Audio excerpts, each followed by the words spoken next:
Hello and welcome. I'm Natalie. Let's talk about money. So, today we're going to talk about Dave Ramsey, and that's what we're going to do. So, can people actually follow Dave Ramsey and come out ahead and out of debt? Is it actually possible? Am I the only one? So, when it comes to personal finance advice in North America, few names are as widely recognized as the polarizing Dave Ramsey.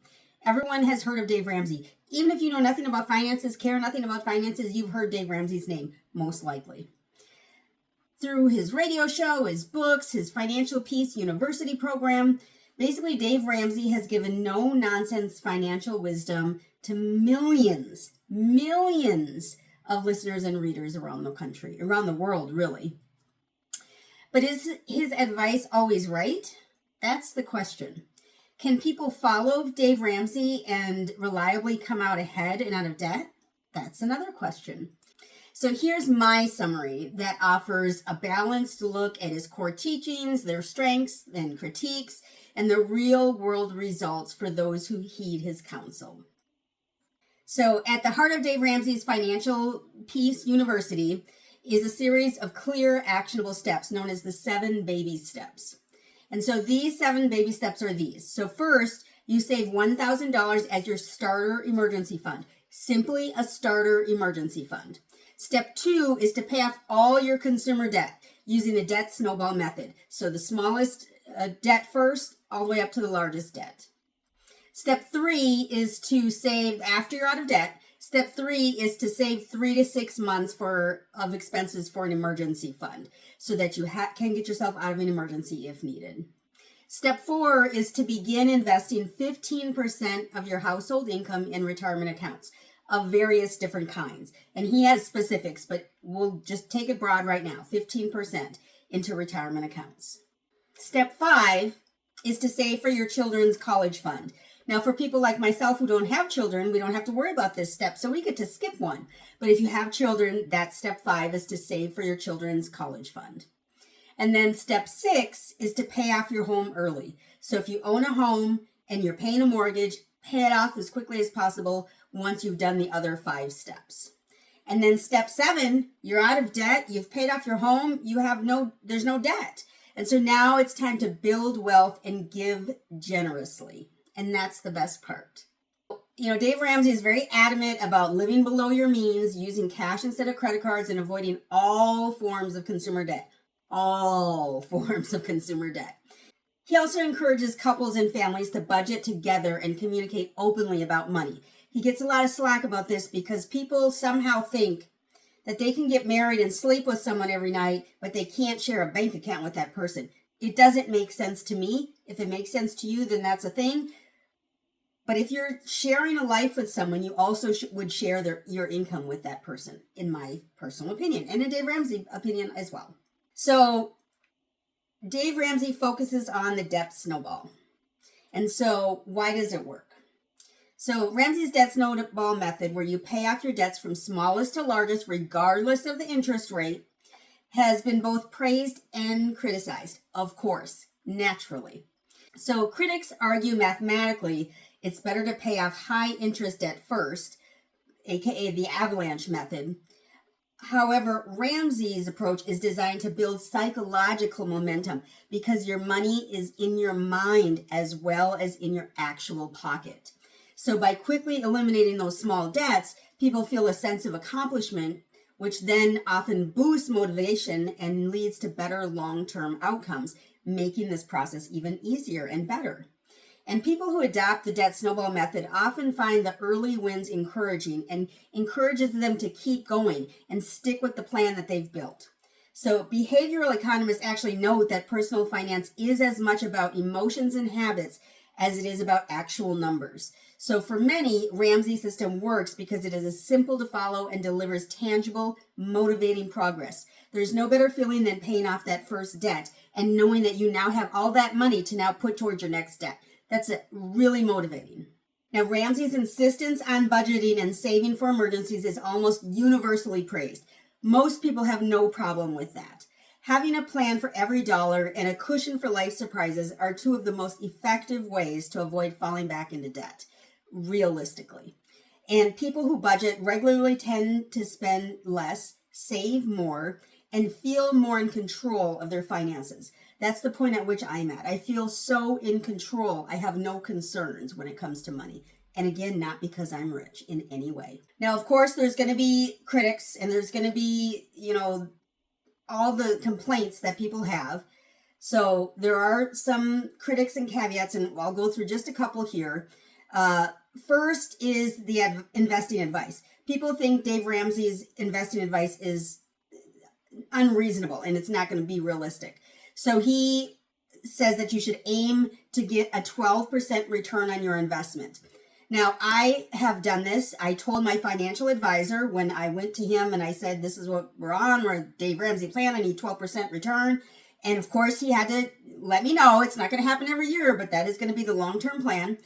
And I have gotten between 11 and 12% every year over the course of the last 7 years. So, but maybe that's just me. But some people, some economists, some critics say that most investors should expect an average returns closer to 7 to 8%. Now, the next big one is credit cards. People think that there's nothing wrong with having a credit card, and if you know how to manage your debt, you should be able to have a credit card. And while that's true, if you know how to manage credit cards and you know how to manage debt, yes, having a credit card is not going to kill you. 99% of people, however, do not know how to manage debt, do not know how to manage credit cards. So that's the problem. If you have interest carrying over on your credit card, you're not managing your credit card properly. That's just the way it is. And then people have a tendency to complain about Dave Ramsey's one-size-fits-all method. And in general, one-size-fits-all in terms of debt works. Now, your situation may be difficult because maybe your income is low, or maybe you make a whole bunch of income, so your situation is different than the average. Yes, all that should play into part. And so if you are following his plan, you do make adjustments depending on your life, your lifestyle, your situation. If you have inconsistent income, obviously one of the plans is to get more consistent income. That's one of the best ways to live, is to come up with a better income, a more consistent income. And then Dave Ramsey focuses nothing on credit scores. And he actually says you don't need a credit score in order to live. And this is difficult for me.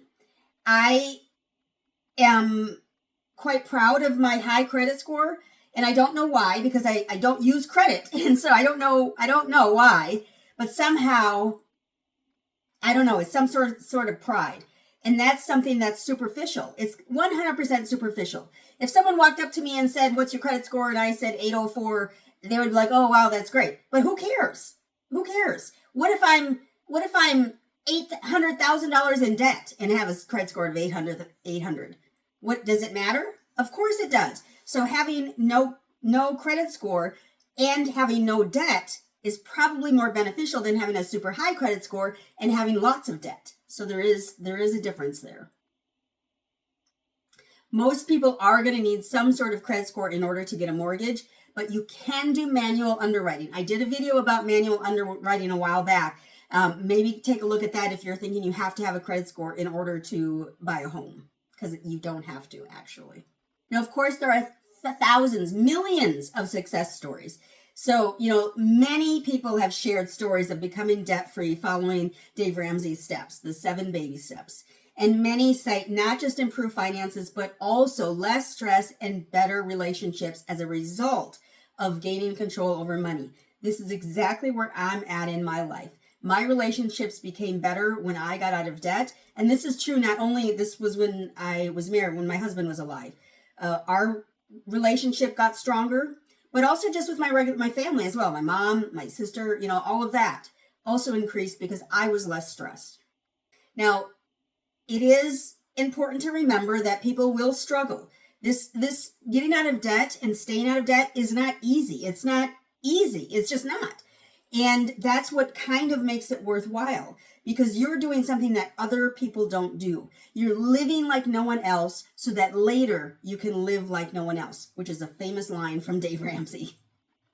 Now, The flexibility and individualization are sometimes needed for best results. So just keep that in mind. Know the 7 baby steps, follow the 7 baby steps, and tweak where needed. Within reason, though. Don't go into debt at the end of every month because you can't make your bills. Get a different job, or get an additional job, or get a side job. So there's ways to get around it. So can people come out ahead? That's really the question here.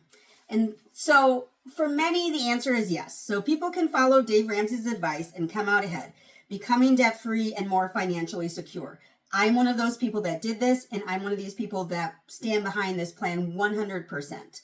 So his plan is especially effective for those who need structure and accountability and an emphasis on behavioral change, because money starts in your mind. Now, his advice is particularly useful for people struggling with overspending or lack of financial discipline. I had both a problem with overspending and a lack of financial discipline. Every once in a while, I'll get into my Amazon thing of overspending, and I have to reel myself in and get back on track again.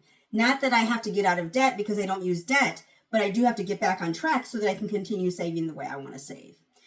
So those with strong financial literacy, discipline, and the ability to manage credit responsibly may benefit from tailoring Ramsey's advice just a bit. So is Dave Ramsey wrong? I would say Dave Ramsey is not wrong for the majority of people who are overwhelmed by debt or a lack of a financial plan. His steps are simple, actionable, and supported by thousands of success stories. Again, me being one of them.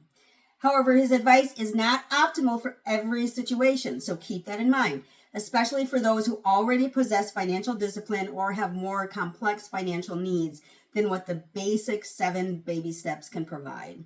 So, in the end, the best financial decisions are those that take into account individual circumstances, goals, and temperaments.